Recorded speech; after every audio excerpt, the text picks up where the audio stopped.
Western world, up until the 16th century, there was a perception of the world that we can define as socio-religious. They thought that reality was based on the interdependency of material and spiritual phenomenon, that the needs of the community had to prevail over the needs of the individuals, and that the community had to organise itself based on the precepts of its religion.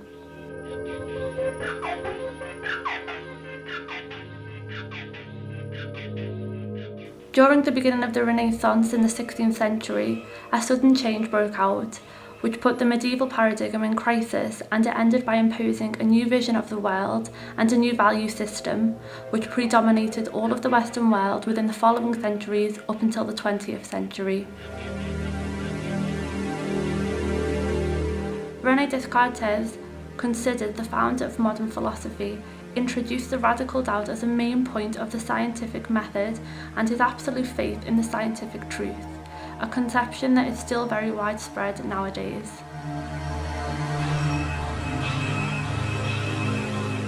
From an organic vision of the world, the Cartesian Newtonian vision is born, and the Cartesian analytical method, where problems and thoughts decompose in fragments and then afterwards they recompose again according to a specific logical order.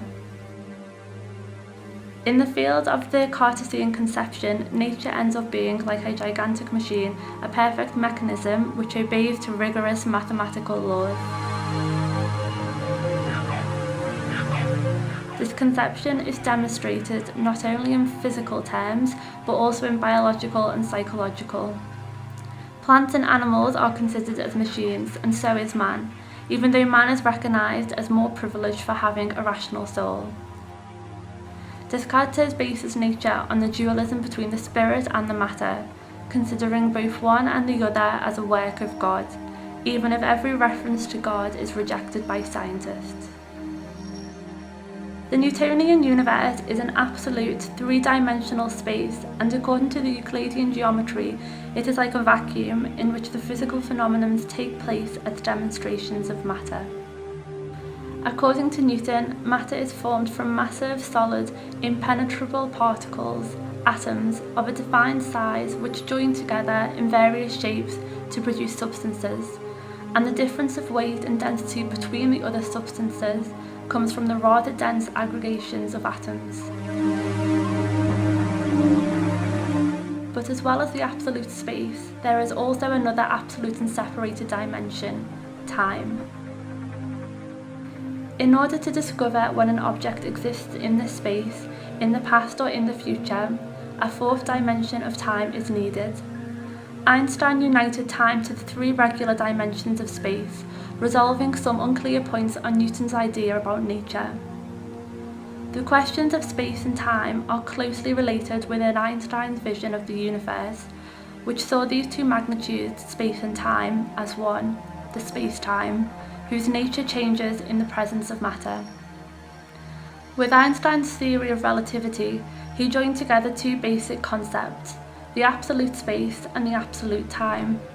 Together they created the famous equation, E equals mc squared, where E equals energy, m equals mass, c equals the speed of light. In the first year of the last century, Albert Einstein changed the diagrams of science regarding the extensive knowledge which he had with his relativity theories. The universe, Albert Einstein himself, with his theoretical explanation of the photoelectric effect in 1905, would practically open simultaneously the path towards the infinitively small science, quantum physics. Researchers have discovered that the subatomic particles, which are the electrons, the protons and the neutrons, they did not have the characteristics of the solid objects, and up to then it was considered as classical physics, but they presented a dual nature, so that sometimes they showed up as particles and other times as waves, and light also presented these characteristics. As a result of these discoveries, it was observed that incessant transformations originated between the two natures, up to the point that not a single subatomic particle appeared to have intrinsic, permanent and independent properties of the environment in which it was found, and that any reference to it, such as state, energy, location, had to be made in terms of probability. This dual discovery of matter and the fundamental role of probability have changed the conception of the solid object. This is what the quantum theory demonstrates.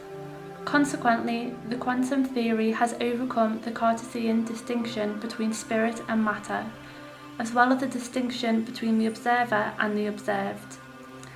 What it shows is that when we refer ourselves to nature, we cannot do this without referring to ourselves or to our mental drawings of our value systems and of our conscience.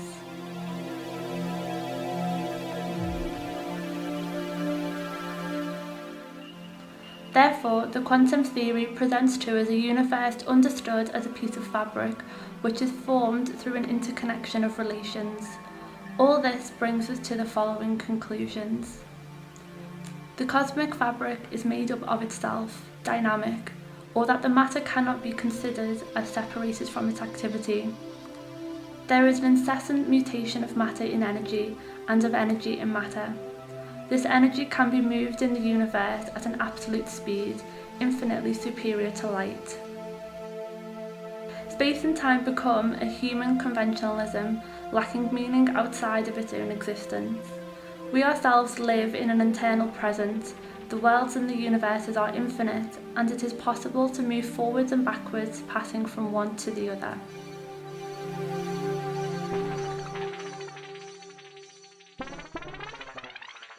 We can say that the human conscious is poorly adapted to a relational and integral vision of the universe. In reality, it is not a subtle, isolated energy, soul or body, nor simply the function of a single nervous system, but the function of all the galaxies and constellations which cause a determined nervous system. As a summary of what has been presented up to now, we will say that Einstein discovered that the physical reality was inseparable from the special structure with his relativity theory, arriving at the conclusion that time and space are mutually related through the spatial structure underlying the continuous space-time. Consequently, quantum physics emerges, a new science which became the most precise method that physicians have in order to predict the behaviour of the physical reality, and it develops and broadens Einstein's premises. It is a fact that matter is constituted by energy packs of highly organised electrical charge, which possess the essential characteristics of energy dynamics, movement of waves on one hand, and on the other hand, they possess the essential characteristics of matter. Mass was associated qualitatively to gravity by Isaac Newton in his famous universal gravitational law. However, its nature has remained up to now a great mystery of science.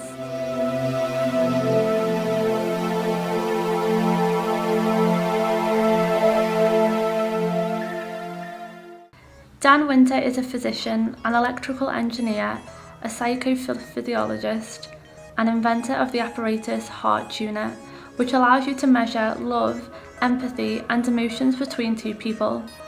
He is known worldwide for being the first person in formulating a theory about the nature of mass and gravity, based on the geometric organisation of the constituent energy of matter.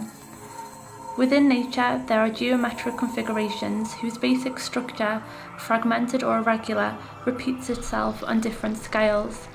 Such configurations are given the name of fractals, of which the snow crystals and the vegetable are common examples. In some types of these geometric configurations based on the PHI number, present in nature in a generalised way and known by humanity for many years, they present themselves spontaneously, repeatedly and coherently, centres of energy concentration named implosion points, whose capacity of suctioning and arranging the energy are directly related to the similitude of the geometric body which maintains the form of the universe.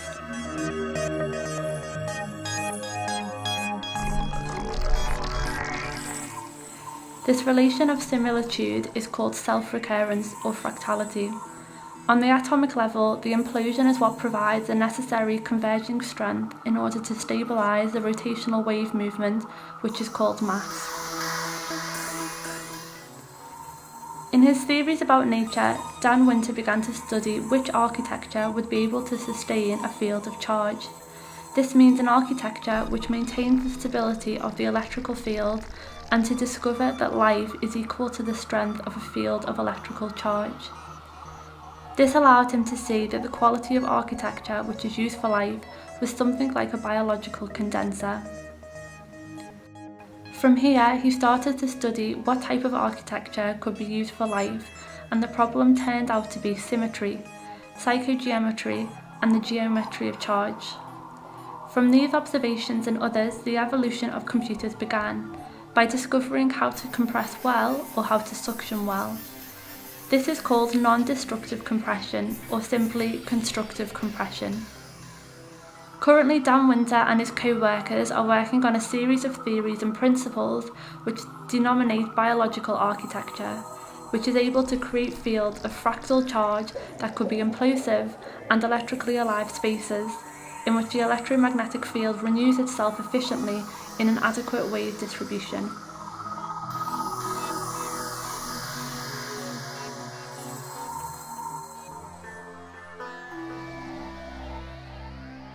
On the other hand, everything is energy. Words, thoughts, feelings, experiences, actions matter. On a level of high conscience, the energies will be subtle, negative and harmful, or positive and beneficial. Finally, we will mention a marvellous peculiarity, love energy, which is the only energy that always transmits positive and beneficial energy. Love is a completely free flow and without restrictions of information. Its energy flow flows coherently without any type of resistance. It is the highest point of subtle energy which emanates the supreme intelligence, the thinking patterns, which give life and make all the matter of the cosmos a reality, where everything is one, demonstrated in infinite forms.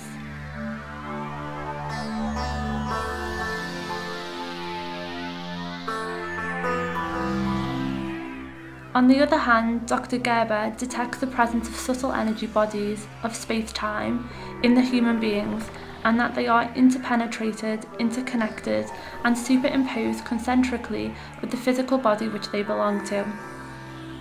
They are formed by waves and vibrations faster than the speed of light, which normally prevents us from being able to perceive them with our five senses. This leads us to the theory which states that there is a subtle energy body formed by waves, which guides, gives life and controls the biological body, and whose vibrations convert into electric impulses, which give life to the physical body through the pineal gland. This gland, which is the size of a pea and in the shape of a pine nut, is found within the interior of the brain, and it functions from a switchboard of perception of subtle energies, vibrations, whose vibratory energy transforms into electric impulses, so that life becomes a continuous variation of electrical potentials. In the Institute of Research in Princeton, the United States, some scientists led by the nuclear physician Li-Jun Wang succeeded in impressing a micro-impulse of a laser ray at a speed 300 times faster than the speed of light, within a container with cesium rarefied gas. This gave us evidence of two situations. The established conscience in a specific subtle body can perceive another subtle body as a solid, located in the same space-time dimension and therefore defined by waves situated in the same range of speed and frequencies. The survival of these subtle bodies and the survival of the conscience are extended beyond the death of the physical body.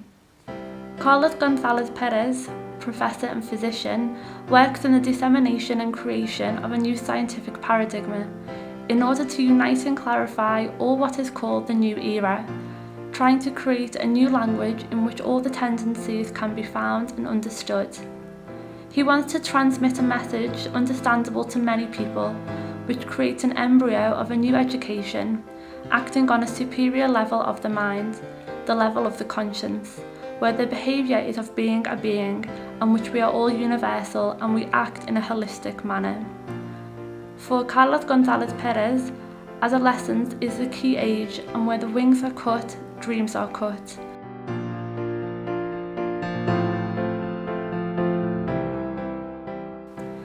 The human being is multidimensional, and we are synthesized with the universe, the quantum mesh, and other dimensions. We are all universal because we are all conscious. Today we are also the ocean, and every once in a while we confine ourselves on an iceberg, but we do not let ourselves be water. This magic of all being communicated allows us to be universal. French scientist Jacques Benveniste carried out some experiments from which he deduced that water had memory, but the discoveries of the Japanese scientist Masaru Emoto were more astonishing because they indicate that water can recognize the content of thoughts, words, music, and images. His innovative discovery through the photographs of water crystals and its images reveals how water stores and transmits information, and at the same time it shows how our conscience, the subtle energy bodies, is demonstrated through this liquid medium called water. All this illustrates the capacity of our mind to show conscience in physical form. The research of Masaru Emoto shows that with our thinking patterns, we create our real world. In order to arrive at these conclusions, he spent 10 years experimenting and completing a multitude of essays, some of which we have described below. He always used test tubes as two recipients of the same water, placing them in different rooms. To one he said positive things: "I love you, you are lovely, you are pretty, you are very kind, you are very intelligent." To the other he said negative things: "I hate you, you make me sick when you look at me, you are very bad, you are stupid, you are ugly." Immediately afterwards he froze them and looked at the photographs of the water crystals through the microscope. The photographs of the water crystals that he said positive things to showed beautiful images as though it was a diamond. The photographs of water crystals that he had said negative things to showed blurry images that were difficult to distinguish. To one he said, "Mum's cooking," to another, "fast food," and to another, he put it in the microwave for a minute. The one that he said "Mum's cooking" to revealed a beautiful image. The one that he said "fast food" to revealed a blurry image that was difficult to distinguish. And the one that he put in the microwave did not reveal any image at all. To one he played music from Beethoven and it revealed a beautiful image. To another he played heavy metal music and it revealed a blurry image without any defined geometric shape. To another he said, "You make me sick when you look at me," and it revealed the same image that appeared to the one which he played heavy metal to. This demonstrates that the message with our thinking patterns we create our real world is nothing new, because the intelligent people throughout time have taught us this truth. The important and new thing within the research of Masaru Emoto is that we are able to observe this process in its physical form, experiment it in water, and through analogy apply it to the new architecture, as this implies a radical change in the current architecture. Man, like every natural entity of the universe, has to live happily. It is not an impossible dream, nor is it a utopia, nor the gift from a willful fate, but it is a possible reality for all. Therefore, man has to know the art of learning to live, and like every art, it can be learned by every one of us. All these operations are useful to us in order to discover and know the spiritual part of the conscience and the subtle energy from the highest level of the conscience, love energy, which is where the vital subtle energies of life emanate from and where the infinite converts into the finite. This means the non-material converts into matter, waves and particles, and matter converts into the non-material. We need to make the first steps of this much awaited for new era, the new society. We have already suffered so much that the life of the consumer and material society only produces dissatisfaction.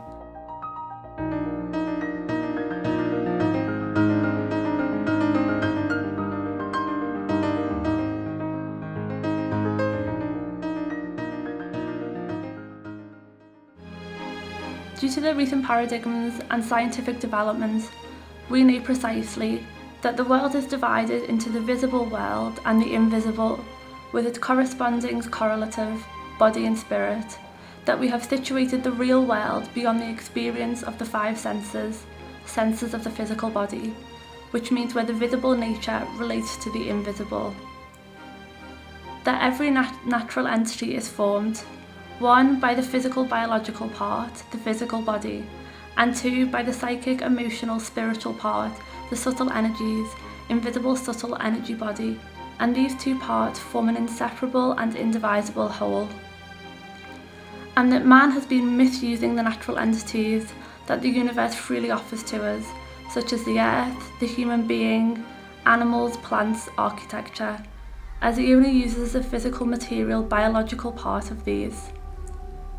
It is necessary to understand well the premises mentioned before, because they are the basis of the new architecture, and they make it different from the current architecture. In fact, it is such a radical proposal that it can be interpreted perfectly as a change of the current architectural paradigm. And through analogy also, these premises can be the basis for the new society.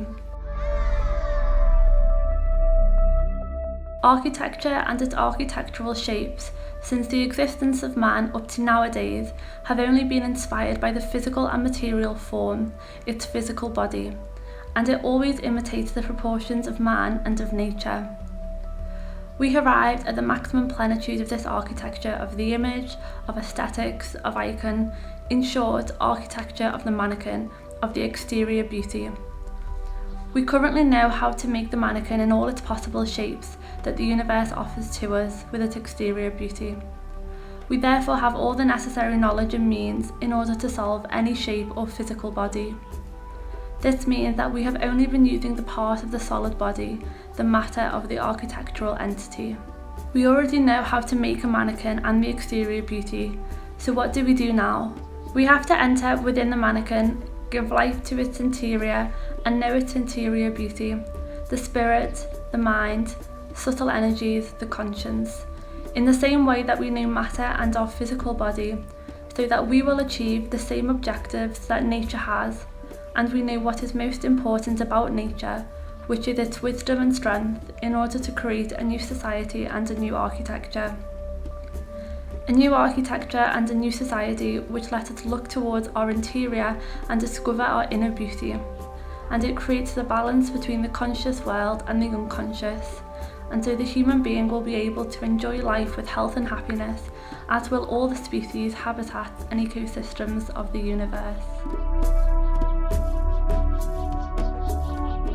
And what is all this for? In order to end the slavery of society and the current architecture of style, fashions, image that almost always hides a lie, of wasting energy or life, and so giving the first breath of fresh air to the new society and architecture in order to enjoy life instead of wasting it and following the laws and the rules of the universe. We are going to make another new analogy and a comparative analysis between the human being and the computer. We already know that the human being is formed by the physical material part, the physical body, and by the psychic part, the thinking patterns, the subtle energy body, and these 2 parts form an indivisible whole. While the same happens with the computer, which is formed by the outer frame, the monitor, and the part formed by the programs, the thinking patterns and subtle energies, which give life to it, and without this it would be a lifeless matter. From this analogy, we deduce that in the human being, the same as in an architectural entity of the new architecture, the shape, the physical body, is not fundamental, but what is fundamental is the mind, the thinking patterns, subtle energies, which give life and regulate its physical bodies. The bodies of subtle energies, the basic elements of the new architecture, are the mind and the memory, which guide the physical body, the organs and systems of the architecture which I have created. In other words, we are outside of the paradigm of evolution, as we already know it, and within the new paradigms of science, whose limits go beyond the level of the mind, they penetrate into a higher level, the level of the conscience, where the limits are infinite. In order to understand a little more about all of this, we are going to make a final reflection. The drawing sheet which we use to design a building of the current architecture will be a paper sheet, the physical element, in order to design and create the physical body, the shape of the building. If we want to design, create a building of the new architecture where the shape does not matter, but the subtle energy body does, as it gives life to the physical body, for example the building of the flame of the earth, shown in the book The Flame of Love, the drawing and design sheet will be a sheet of water, invisible and imaginary, which surrounds the building, the place where we store the subtle energies of the building, the words, thoughts, actions, invisible subtle energies. And you all would ask, how can we design on an invisible and imaginary sheet of water? Simply because we create and we give life to the new being with the subtle energy body of the architectural entity. And thanks to Masaru Emoto, we knew that water has memory. It understands us and recognises the content of words, thoughts, music and images. This is the reason then why they are the elements which allow us to interrelate, interpenetrate and superimpose the subtle energies of a building of the new architecture, and not to misuse the architectural entity because we are using the physical material part and the psychic part, the subtle energies, and this means that we are using the entire entity. We are designing a building of the new architecture, a living being, of which we can hear its breathing and distinguish its smell. It emits frequencies, vibrations, emotional concepts and ideas. We are designing a building of the new architecture which will interrelate holistically with our being, and it will maintain a connection with our health and our physical and mental well-being if the subtle energies end up being positive. The working tools of this new architecture are the cosmic energies of thinking and feeling, subtle and dense, the phenomenon of nature and the scientific developments throughout the history of mankind.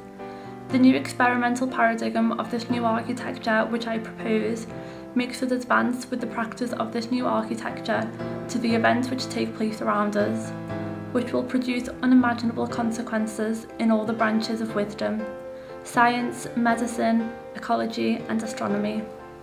The new architecture tries to contribute to a new way of living and build like the universe, from the inner beauty, because the step from love to the inner beauty is short, and the love energy is the ideal state for the transmission of energy. It is the highest point of the subtle energy which gives life to the cosmos and allows the flow of information from the superior dimensions towards our realities. To sum up, if we were always to use the love energy, history would change and a new society would be born, where there would be no politics, conquests, and the theories which provoke the wasting and consuming of life and the creating of wars, which has brought us to where we are now, the empire of the consumer society, which currently is in decadence, and it is something which we have created ourselves. In order to create a new society, it is necessary and essential to dominate the love energy, the same as how we dominate the energies of the sun, fire, wind, water and the sea. The love energy is the mother and origin of energies, and it will become more important than discovering a singularity in a black hole of the universe. Let's take a step towards the love energy and the interior beauty, beauty from within. It comes from the spirit. It is solid, eternal and captive. It looks with the heart and it cannot be captured on camera. It is measured from within to infinity. If you reach your inner beauty, love will be given to others.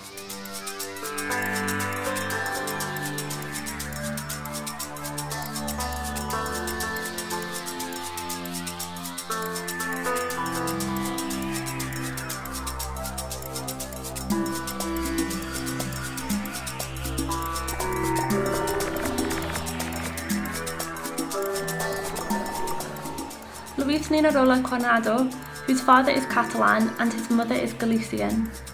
He was born in Mersa, Vila de Cruces, Pontevedra in Galicia.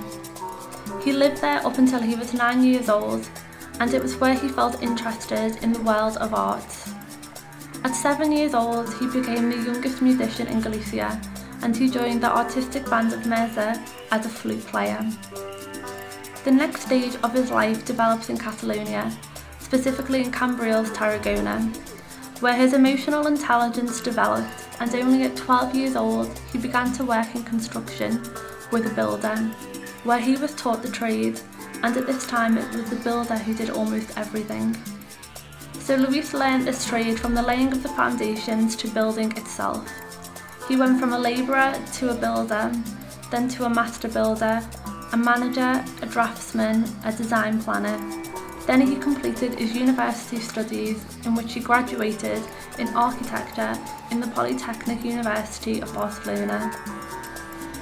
From then, the river simply took its course.